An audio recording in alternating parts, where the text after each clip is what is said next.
I'm delighted to introduce Sabina Pokharel. She works in Visible Impact, a Nepali NGO that focuses on the social and economic empowerment of women and girls. So Sabina, very warm welcome to you, and it's lovely to see you again, and happy International Women's Day. Thank you. Happy International Women's Day. It is an amazing opportunity for me to introduce Ms. Lubna Baqi. She is the UNFPA representative for Nepal. She has been working for majority of her career for the UN, and she held her first leadership position for UNFPA Sri Lanka back in 2002. What are the unique opportunities that come with being a women leader?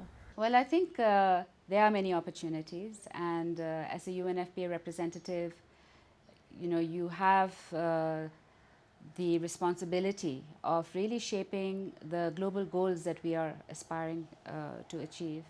And in UNFPA, we have been really driving 3 zeros to achieve 3 zeros by 2030.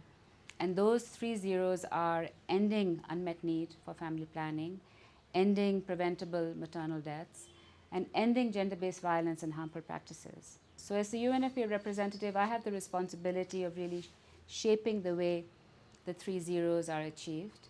So how was it for you to navigate through your family and cultural expectations? Especially when we talk about sexual and reproductive health, it is challenging to work in this field because you're brought up in certain, like especially when you talk about Nepal, you're brought up in such a way that there are stigmas and taboos associated with it. So personally it was challenging, and then you have the cultural restrictions associated with it. And that has been, I would say, still I'm navigating in all those factors, like where would I want to do or what are the strategies that I would use in such situations. I believe that to make some changes, you have to make some noises and you have to start some spaces over there. So still navigating but getting through, I would say. How would you say that, what interested you in the field of sexual and reproductive health and rights? I was always interested in development, and I was interested in addressing issues related to inequality and discrimination. In fact, my first job when I left university was looking at equal opportunity policies and with a focus on race. But once I joined UNFPA, I really connected with the mandate, and all the work that we do, whether it's about addressing family planning needs or sexual reproductive health, maternal health, addressing gender-based violence, harmful practices, I think at the center of it all is really this concept of bodily integrity and bodily autonomy. And what could be more personal than that? What do you think are the challenges that COVID-19 has brought in the life of women? In Nepal, it's been particularly devastating on women and girls.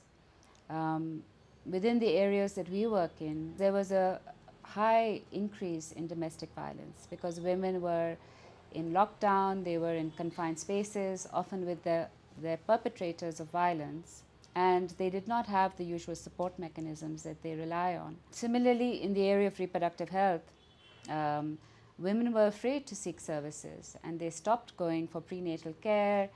There were many, many more deliveries happening at home without skilled birth attendants. So our effort was really to work very closely with our national partners and to really advocate for continuing sexual reproductive health services and essential services related to gender-based violence during the COVID period. So Sabina, what is your vision for women and girls in Nepal, and how do you see an equal future in Nepal?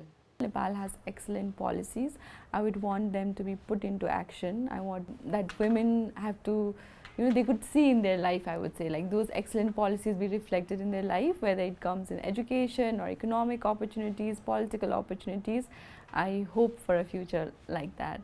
So how about you? What is your vision for Nepal? I think my vision for Nepal is, a society where girls are valued as much as boys, where girls have the same opportunities as boys in education and in employment, and women and girls can choose when to have children and how many children to have, and really a society where women of all ages can live in safety and dignity.